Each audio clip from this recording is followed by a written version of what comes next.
ሰላም ሰላም ውድ የኢትዮ አካዳሚ ተከታዮች ሰላማችሁ ይብዛ በያላችሁበት። እኔ ደህና ነኝ፣ እግዚአብሔር ይመስገን። በዛሬው ትምህርታችን ሀሳብ በሰጣችሁኝ በእናንተ ሀሳብ ተነስቼ እንግሊዘኛ በአማርኛ ይዤላችሁ መጥቻለሁ። ታዲያ እናንተም ላይክ፣ ሼር፣ ሰብስክራይብ እያደረጋችሁ አግዙኝ፣ አበረታቱኝ። እንዲሁም ሀሳብ አስተያየት ካላችሁ በኮሜንት አሳውቁኝ። በአካልም ሆነ በኦንላይን መማር ለምትፈልጉ ከታች ባለው ስልክ በኢሞ፣ በዋትሳፕ፣ በቴሌግራም እየደወሉ መማር ይችላሉ። ትምህርቱ የሚሰጠው በሳምንት 5 ቀን በየቀኑ አንዳንድ ሰዓት በፈለጋችሁ ሰዓት እየገባችሁ ትማራላችሁ። ስለዚህ ከዚህ ባለው ስልክ እየደወሉ መማር ይችላሉ። የምንሰጣቸው ትምህርቶች ሂሳብ፣ እንግሊዝኛ፣ አማርኛ እንዲሁም የተለያዩ ቋንቋ ትምህርቶችን እየሰጠን እንገኛለን። እየደወሉ መማር ይችላሉ። አመሰግናለሁ። ወደ ቪዲዮ እንሄዳለን። ተከተሉኝ፣ አብረን እናያለን።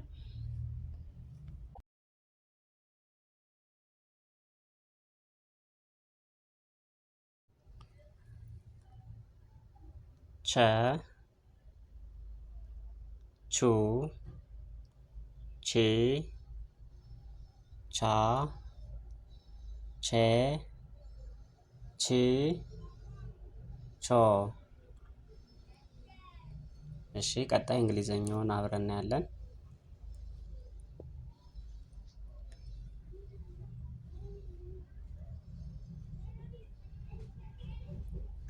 CHE CHU CHI CHA CHIE CH CHO።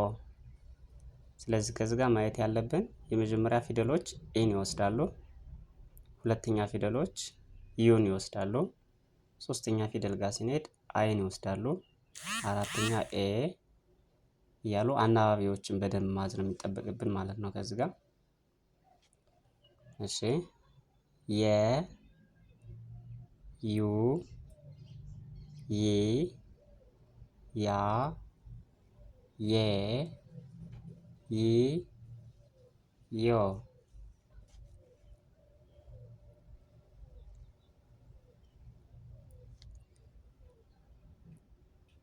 ዋይ ኢ ዋይ ዩ ዋይ አይ ዋይ ኤ ዋይ አይ ኢ ዋይ ዋይ ኦ።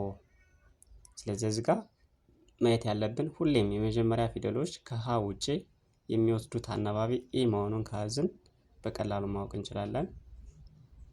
ሁለተኛ ፊደል የሚወስዱት አናባቢ ዩ፣ ሶስተኛ ፊደል የሚወስዱት አናባቢ አይ፣ አራተኛ ፊደል የሚወስዱት አናባቢ ኤ፣ አምስተኛ ፊደል አይ ኤ፣ ስድስተኛ ፊደል አይወስዱም፣ አናባቢ አይወስዱም። የመጨረሻ ፊደሎች ኦን ይወስዳሉ ማለት ነው። ወደ ቀጣዩ እንሄዳለን።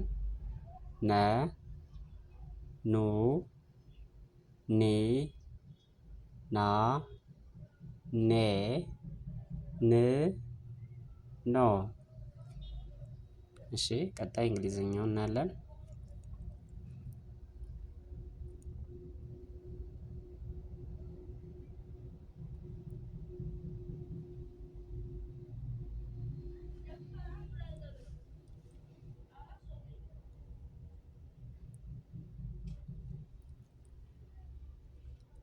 ኤን ኢ ኤን ዩ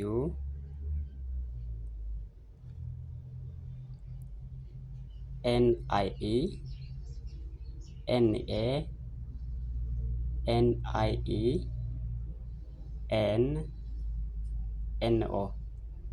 እንደዚህ እናያቸዋለን ማለት ነው። ስለዚህ ስድስተኛ ፊደሎች አናባቢ አይወስዱም ሁላቸውን። አምስቱ አናባቢዎች ውስጥ ተነባቢ ብቻ ነው የሚወስዱ ማለት ነው። እነዚህን ከያዝን በቀላሉ እናውቃቸዋለን ማለት ነው። ወደ ቀጣዩ እንሄዳለን።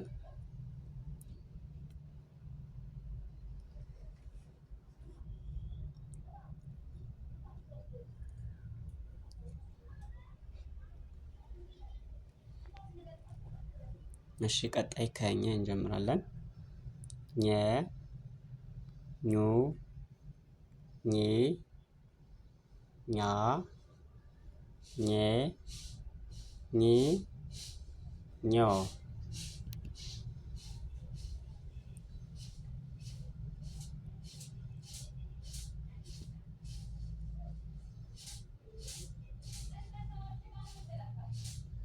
ስለዚህ ወሳኙ ነገር እዚህ ጋር የምንይዛቸው ሁሌም ቢሆን አናባቢዎችን በደንብ መያዝ ማለት ነው። የእንግሊዝኛ 5 አናባቢዎች የሚባሉት ኤ፣ ኢ፣ ዩ፣ አይ እና ኦ ናቸው። እነዚህን መያዝ አለብን ማለት ነው ሁሌ።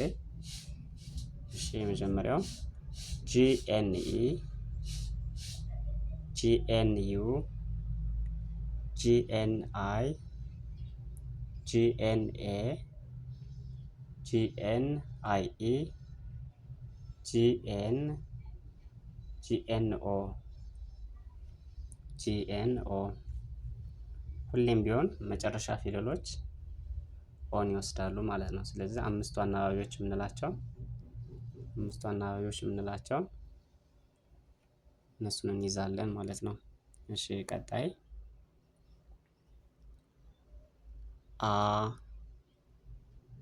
ኡ፣ ኢ፣ አ፣ ኤ፣ እ፣ ኦ። እንግሊዝኛ አናባቢዎችን እናያለን አብረን።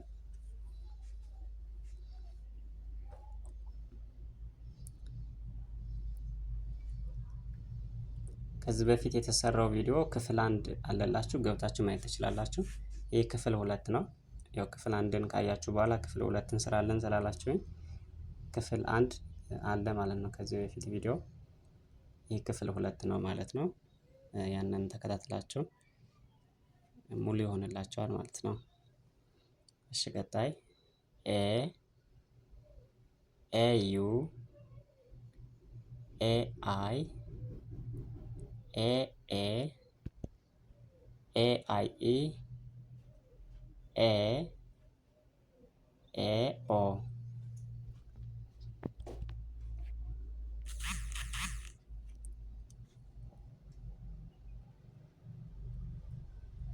እሺ ቀጣይ አብረን እናያለን።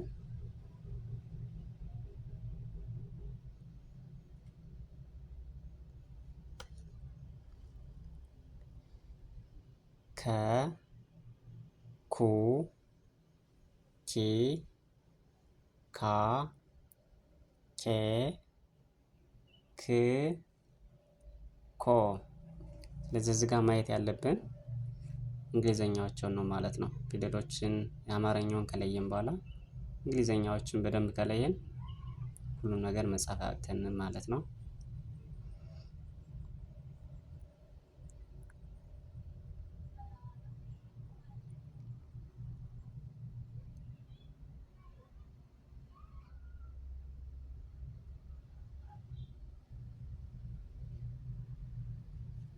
እሺ ወደ ቀጣዩ ስንሄድ ኬኢ፣ ኬዩ፣ ኬአይ፣ ኬኤ፣ ኬአይኢ፣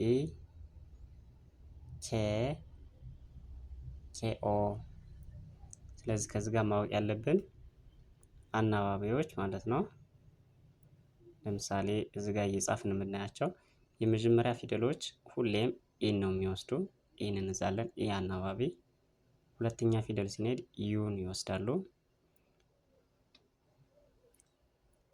ስለዚህ እዚህ ጋር ዩ እናያለን ማለት ነው። ወደ ሶስተኛ ፊደል ስንሄድ ደግሞ ሁሉም አይን ነው ይዘው የሚሄዱ።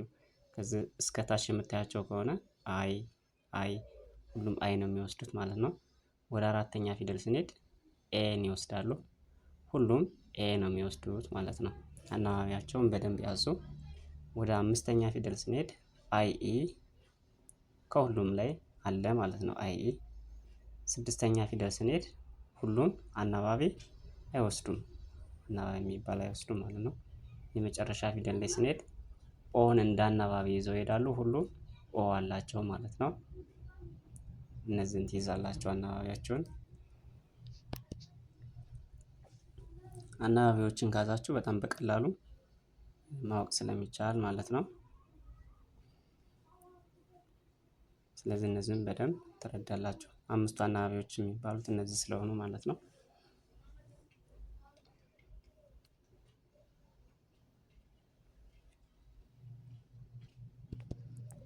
ስለዚህ እነዚህን ከለያችሁ በቀላሉ ማወቅ ይቻላል ማለት ነው። ሁሌም ቢሆን ከሀ ውጪ የመጀመሪያ ፊደሎች ኢን ይወስዳሉ። ኢ ኢ ኢ። ወደ ሁለተኛ ፊደል ስንሄድ ዩ ዩ ዩ። ሁሉም ዩ ነው ይዘው የሚሄዱት ማለት ነው። ሶስተኛ ፊደል ስንሄድ አይ አይ አይ። ቀጣይ አራተኛ ፊደል ላይ ስንሄድ ኤ ኤ ኤ። ወደ አምስተኛ ፊደል ስንሄድ ሁለት አናባቢ ይዘው ይሄዳሉ ከሌሎቹ በተለየ። እነሱም አይ እና ኢ አይ እና ኢ አይ ኢ። ሁሉም እስከታች አይ ኢ ይዘው ይሄዳሉ ማለት ነው። ስለዚህ ስድስተኛ ፊደል ጋር ሲንመጣ አናባቢ አይወስዱም ብለናል። እነዚህ ተነባቢ ፊደል ብቻ ነው ይዘው የሚሄዱት። የመጨረሻ ፊደሎች ኦን እንደ አናባቢ ይወስዳሉ። ስለዚህ ከዚህ ጋርም ያሉት ሁሉም ኦ ናቸው ማለት ነው። እነዚህን እናያለን። ስለዚህ እነዚህን በቀላሉ ለመያዝ አምስቱን አናባቢዎች መያዝ በቂ ነው ማለት ነው። አምስቱ አናባቢዎች የምንላቸው ደግሞ ከነዛ አሁን ያየናቸው ውስጥ ናቸው ማለት ነው። እነዚህ በእንግሊዘኛ ውስጥ 26 ፊደሎች አሉ። ከ26 ውስጥ አምስት አናባቢዎች አሉ ማለት ነው። እነዚህ አምስት አናባቢዎች የምንላቸው አሁን ያየናቸው ናቸው። የመጀመሪያው ኤ ነው። ቀጥሎ ኢ። እዚህ ጋር ጽሑፉ ላይ ይታያችሁ ይችላል። ቅርታ ኤ ኢ አይ ዩ ኦ። ስለዚህ አምስቱ አናባቢዎች የሚባሉት እነዚህ ናቸው። ከሁሉም ቦታ የሚገቡት ልክ እንደ አናባቢ ሆኖ የሚገቡት እነዚህ ናቸው ማለት ነው። እነዚህን ከያዝን በቀላሉ እናውቃቸዋለን ማለት ነው። የዛሬው ትምህርታችን እዚህ ጋር እንጨርሳለን። ቀጣይ በሌላ ክፍል እንገናኛለን። ሀሳብ አስተያየታችሁን በኮሜንት አሳውቁኝ። እንዲሁም ደግሞ በአካልም ሆነ በኦንላይን መማር ለምትፈልጉ ከታች ስልኩ አለ። በስልኩ እየደወላችሁ መማር ትችላላችሁ ማለት ነው። አመሰግናለሁ። መልካም ጊዜ